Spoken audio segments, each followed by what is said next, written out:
Start out with a question for both of you. Whoever wants to answer first. What kind of music did you grow up listening to? Well, I grew up listening to spiritual. Those are my brother Jimmy and Rita Mae and my father. We always known as the Ruffin family. And we used to open up shows for like the Soul Stirrers, Mahalia Jackson, you know, Clara Ward singers. We was the opening act in Meridian, Mississippi. I grew up listening to gospel and country and western, and our rhythm and blues. Country western, that's real interesting. Gentlemen, we're going to need you to speak a little louder. Abby, can I lower the mic a little, because it seems pretty far out of frame. Okay. Yeah, stop there. Sorry. All right. I'll tell you when they're rolling. We have speed. Sorry. Okay, speed. Okay. Eddie, what kind of music did you grow up listening to? Well, I grew up listening to gospel, country and western, and R&B. Mm-hmm. What part of the country did you grow up in that you're listening to country western? Alabama. Oh. We didn't quite have as many stations, so you had to kind of listen to country and western. David, how about you? Well, I grew up in Meridian, Mississippi, and my sister Rita Mae and my brother Jimmy, all of us was known as the Ruffin family, and we opened up shows for a lot of spiritual groups. It's Clara Ward, Mahalia Jackson, whoever came into town at the time. But like Ed was saying, basically you had to listen to country and western if you listen to really, any kind of non-spiritual songs, which Randy, I think, came out of Memphis. Yeah, he had it, yeah. Randy had a lot of songs that was mostly blues, pop, you know, if there were any. And it reached a long way. Matter of fact, it reached from Memphis to Brown, Michigan, Ohio state line now. Mm-hmm. Yeah. Guys, what does the term soul music mean to you? What is the definition of it to you? From the heart. It comes from the heart, and it comes from the soul. It's a it comes from the feeling. spirit, yeah. I would say a feeling. I want to keep what little love and everything I have in my heart. Mm-hmm. And that's the soul of But it. it's only a feeling of expression, I would say. You know. Your questions, you know, have to be incorporated in the answer. Oh, right. Can you stop 1 minute just a second? This is not the first time we've ever done this. Okay. Right. Thanks, Barry. I appreciate that. Abby? Okay? Okay, so go back and roll. And yes, speed.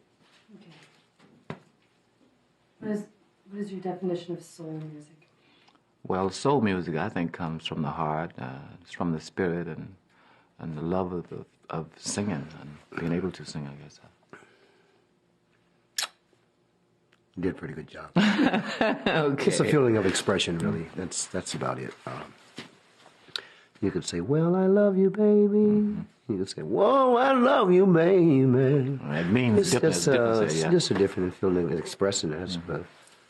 You know, when people talk about soul music as a type of music and not just an expression of coming from the heart, do you think that, in looking at it that way, do you think that its basic roots comes from gospel music? Well, yes, that's from God. The whole spiritual feeling of the thing is we all get our message from that area, and that's the soul we're talking about, actually. Jesus. How did the Temptations come together? Well, we're a combination of 3 groups, actually, and a single artist. David is a single artist, and I was from the Primes, and Otis Williams from the Distance. And what we did, we merged the 2 groups, and then we found David, and that was it. That's how we got together as Temps. I mean, it's a little more in detail in that, but I'm just telling you the surface of it. Yes. Where'd the name come from? That's a good question. Where did the name come from? I don't really know. From what I've understood, that I think Billie Jean Brown came up with that particular name. She was she's over A&R, right? Yes. Oh, yeah. I think she had a little influence in that. Well, actually, there was another group had the Temptations name. They had a record out called Barbara, and it's an all-white group. And, Out of here. Yeah. Okay. Long Island? Yeah, somewhere in this area. I know. I think right. And they had the name first, and next thing I know, we had the name. So that's how all we know. I understand, Eddie, in 1962, the name was all of a sudden the Pirates for one song. Why was that? Well, that was to cover another record. Nolan Strong had out a record called, I can't remember the name of the record that we had out as the Pirates. Mind Over Matter. Okay, and we had to cut the record, I guess, to cover the record because Motown wanted it covered, and they put it out on a different label, which was Pirate Records. I guess you could say we pirated that record. Maybe I should scoot your chair a little over.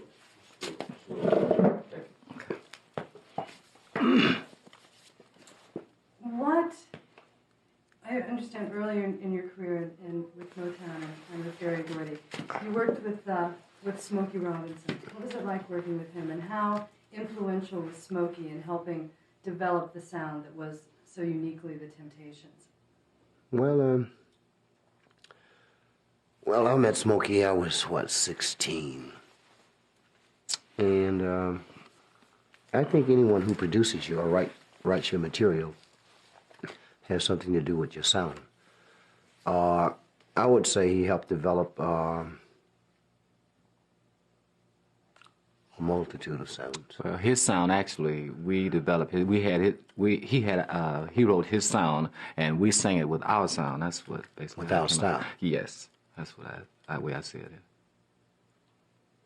Wasn't his sound.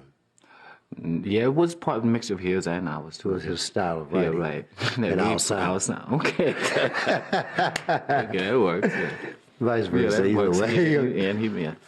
And which explains that, made us come up with hits. So that was it. It's unjustified it means. Sort of like the chicken and the egg. Yeah, which one Yeah. comes first, right? Certainly one of the things, other than that unique Temptation sound that you guys were so well known for, was the choreography. How did that all come together? Well, actually, we could leave that with Paul Williams. He's the one that come up with all of that. He did the steps, and we put in there one or two every now and then, if he had let us. I would leave that with him. He was a man for that. Okay. In some of the reading that I was doing, and reading about the early days with Motown, I understand that there was something at Motown called Artist Development School that Berry Gordy had set up. Is that true? Where he would send Motown artists, he would have classes to teach you how to walk and talk and deal with the press. Well, artist development came from, I think, the beginning of it came from Maurice King. Maurice King was the musical director. And Doris Powell, right? I think she wasn't there? Oh, okay. Not at a particular time I'm talking about. Oh, okay. He was, I know he taught me when I was like 16, 17 years old.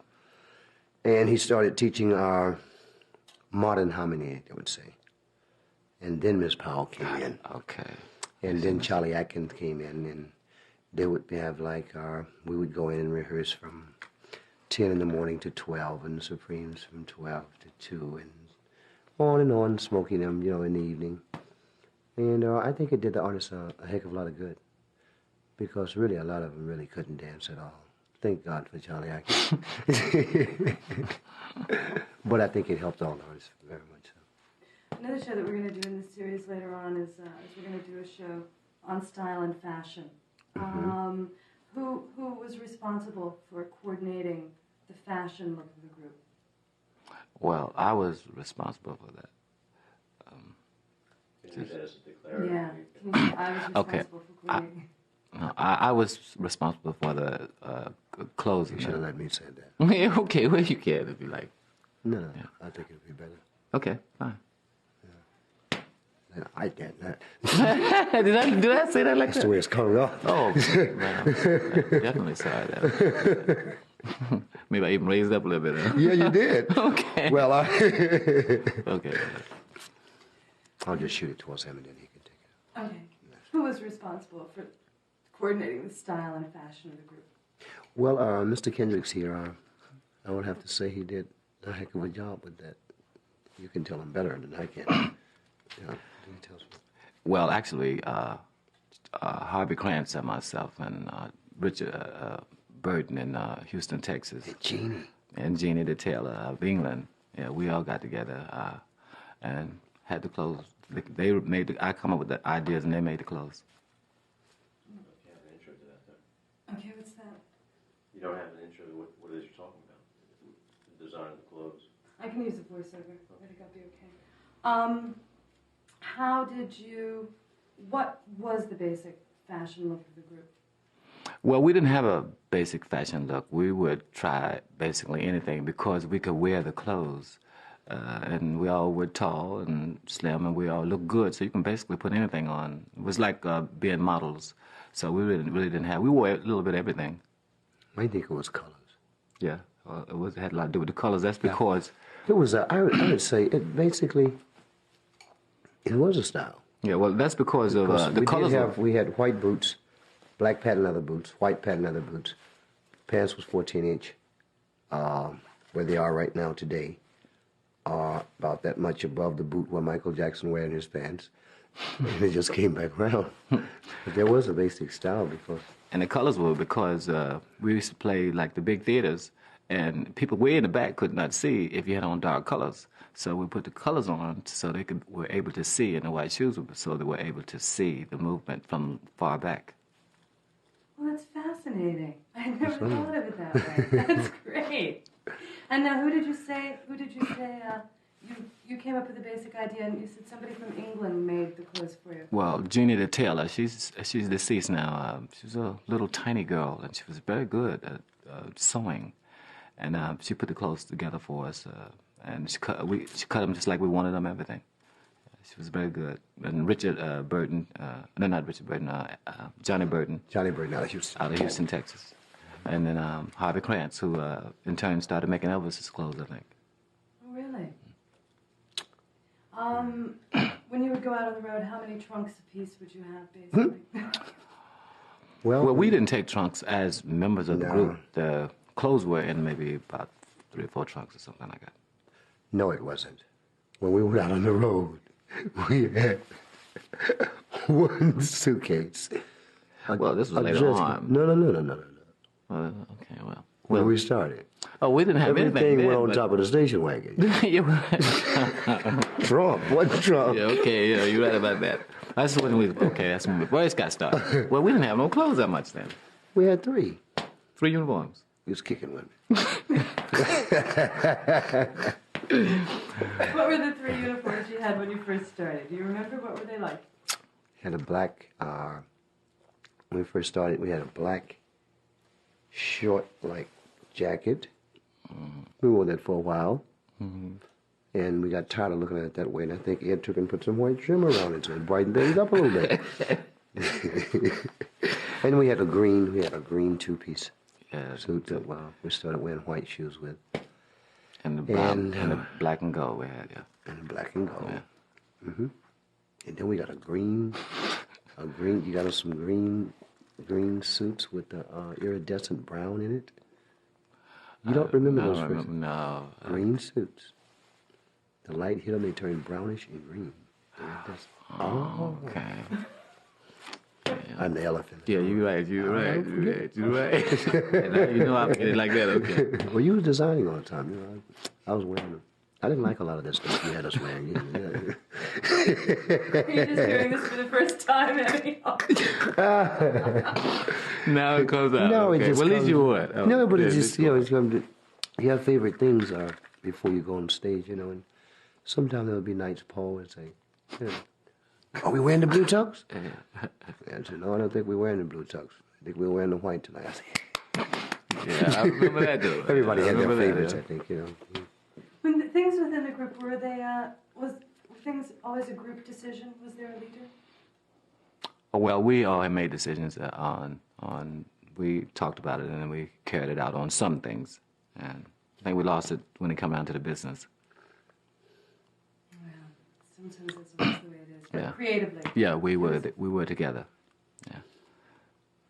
Now, I understand in 1968 about there was sort of a a different change in the sound. It's sort of